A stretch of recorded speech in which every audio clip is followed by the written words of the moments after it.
Hello and welcome to a Smurp video, and today we are looking at issue 10 of Immortal X-Men with the variant cancel cover by Noto, and well, there's nothing on the back but M&Ms.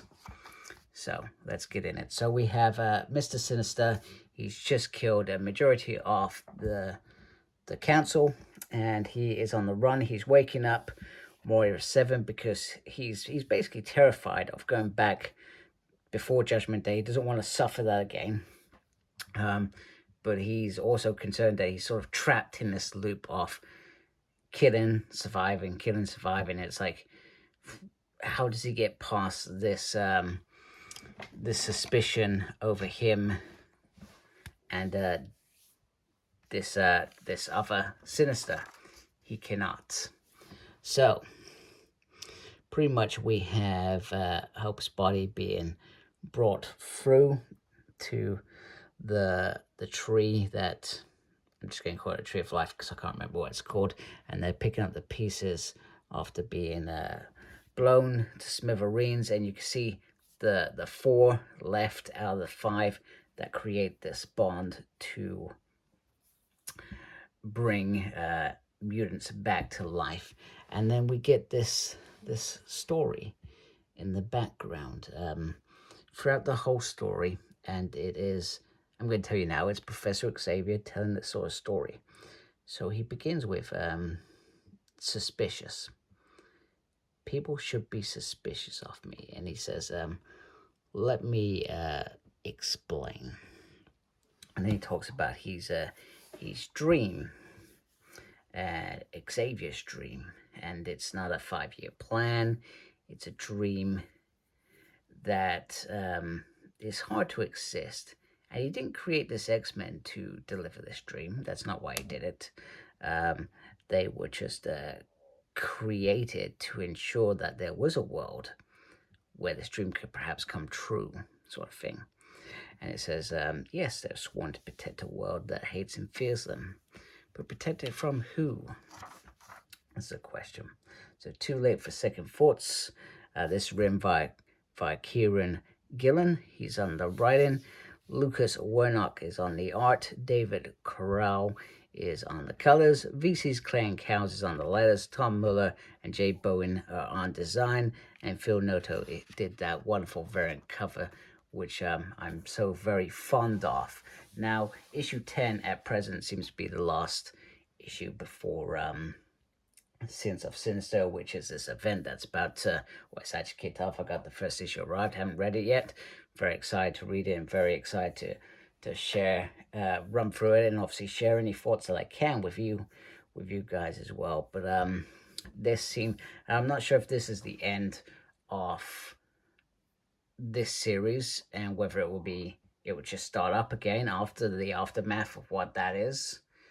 It will be very interesting to see. So I read this bit. So I don't usually read these bits. I'm not a fan of them.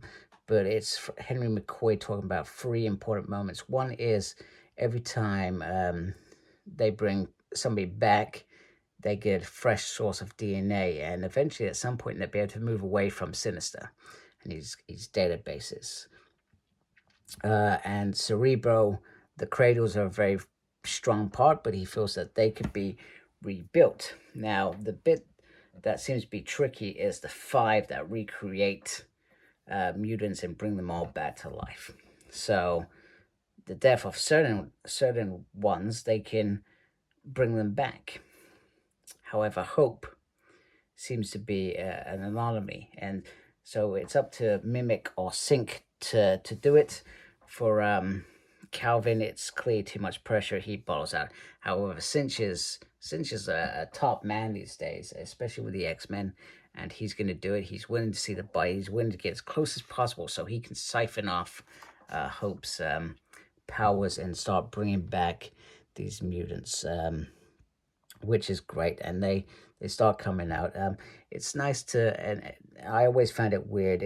I always found the naked thing in front of everybody really weird in terms of how Jonathan Hickman first did this. It was almost like they were, part of a cult rather than family, because, not being funny, if I wouldn't want to see my sister nude. You know, my best friend, I wouldn't want to see her nude at all. It doesn't, you know, it's not something that I want to see. She's my friend. I don't want to see that crap. I think of her as a sister. It's weird. So so the council start coming out, and they are ready for some payback. So they join the X-Men in this attack, and they are heading to Seattle. So Kieron actually quite carefully takes a moment back in I'm trying to think of the time, just after Schism, where Mr. Sinister had pretty much like a clone army, etc.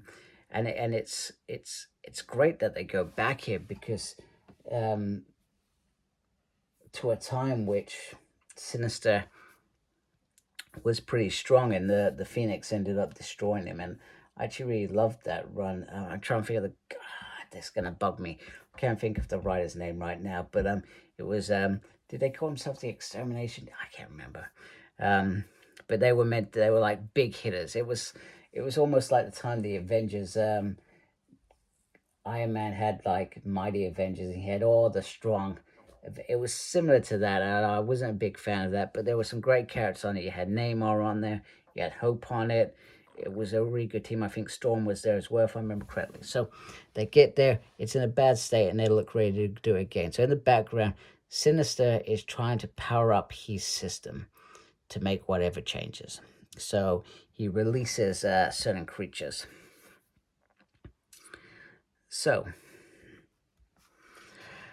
then we get Xavier saying that he ignored so many mutants. He could have chosen, there were so many mutants he could have easily picked. However, he specifically picked these X-Men. So he talks about his original team and why he picked them. And then he goes on to explain the second team to grow the X-Men into this next team, etc. And not all these choices were obviously himself, etc. So they eventually find Sinister as well. Meanwhile, we then get Professor Xavier's monologue about children. Wait a minute, I missed a bit, sorry. No, he did, yeah.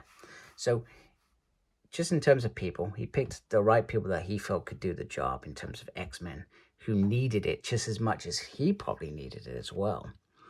So, meanwhile, Sinister is charging his thing. Xavier's reminiscing about children. He reminisces about Moira's being a serial killer and could carve reality. And then he talks about his own, which was just as bad. And then Jean Grey destroyed a planet. And these were sort of weaknesses of character and not acts of planned malice in terms of how he created it. And he looked at Sinister, and Sinister sort of made him shut up, but he needed Sinister to achieve these goals, to achieve these paradises, and he wished he didn't have to use him, but he did. And then we get Sinister actually talking about calling them idiots, and you know, you're not the ones who created Krakoan. Me, Moira, Magneto, and other people beginning with the letter M did.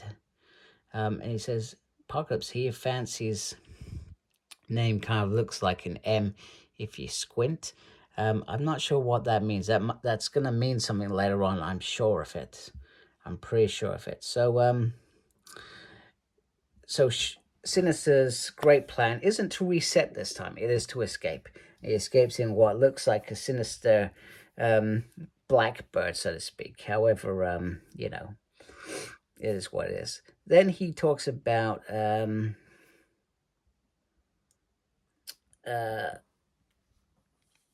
other things, such as such as Magneto when his powers first came up, and what he did, and how he tore a town apart, etc.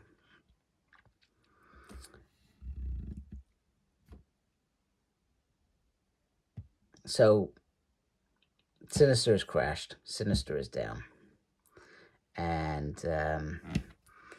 pretty much they've got him dead to rights, etc. So he then thinks about what if Magneto had his powers when he was had his heart when he was in what he was, or if I had suffered the same as Magneto, I guess is the term. He could have killed everybody, made them do whatever. They would have been dead, and we wouldn't have today because what he's saying is my power is more dangerous than Magneto's. And imagine if I was simply corrupt. And Emma Frost, she thinks that he's manipulated this council, etc., in some sort of immoral way. And she also thinks that he also goes to say that I could corrupt the whole world without even giving it much thought. But he has a secret. He says there will never be a nuclear war because those who would press the button would not touch it, because he's put in a block to stop that, to protect his people, mutant kind, saving themselves. That's the reason why he placed the X-Men. He says he did it with a thought. He says, are you petrified? So it's quite nice as well. There's a bit I've missed somewhere along the line. I'm not sure where I've missed it.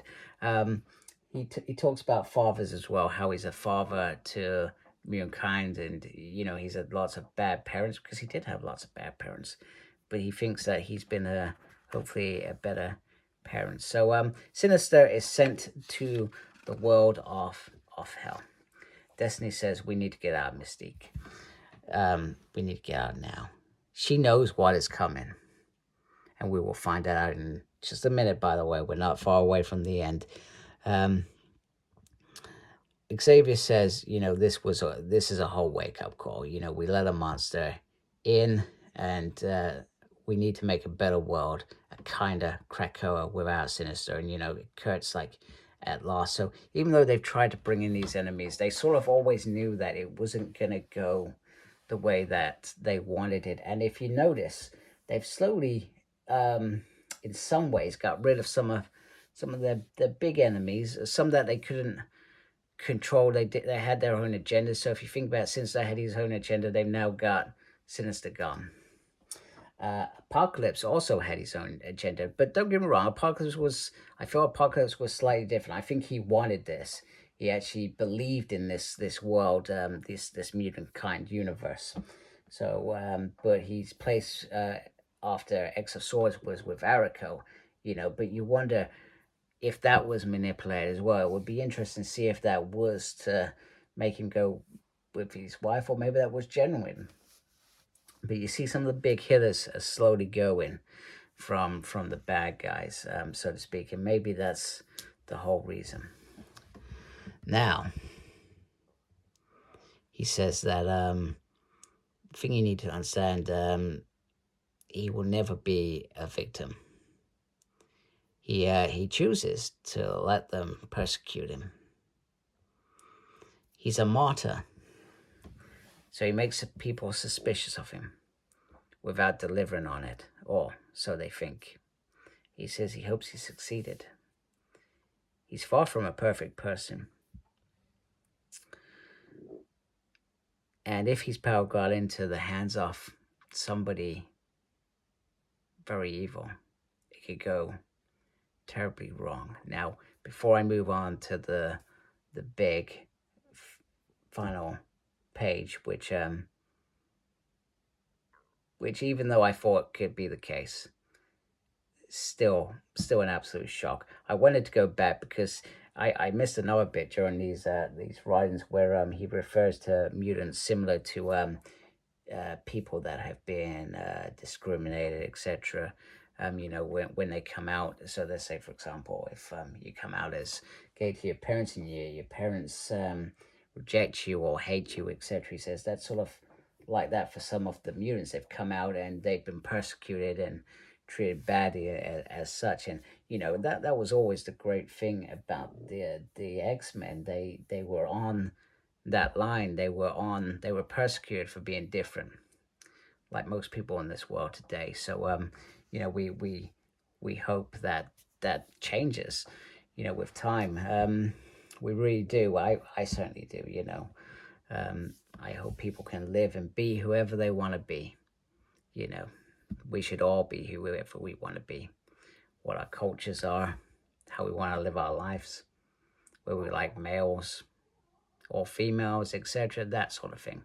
So anyway, here is the big moment we've all been waiting for.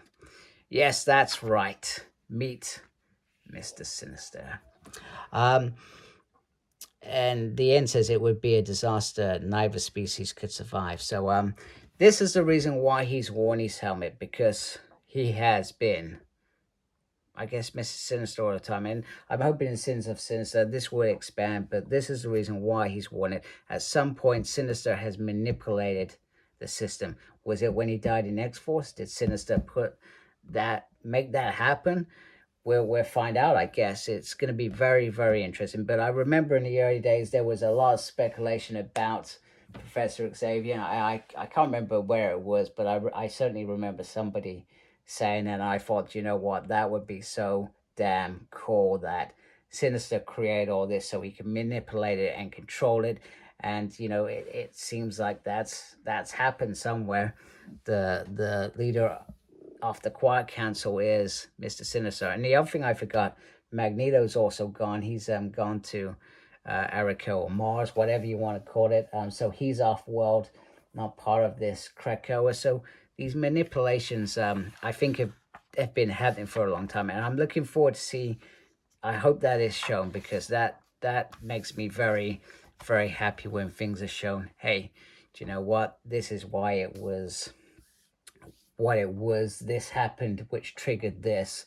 I love those sort of things. So I hope we get a little bit of that in Sins of Sinister, as well as the big story, which is Sinister's world, whatever that is. So it's going to be cool. So anyway, if you like my channel, please support my channel by subscribing. I really appreciate that. Thank you to everybody that does support me. Your support means a great deal to me. Make sure you look after yourself, very important these days. And as always, embrace geekiness. Take care. Goodbye.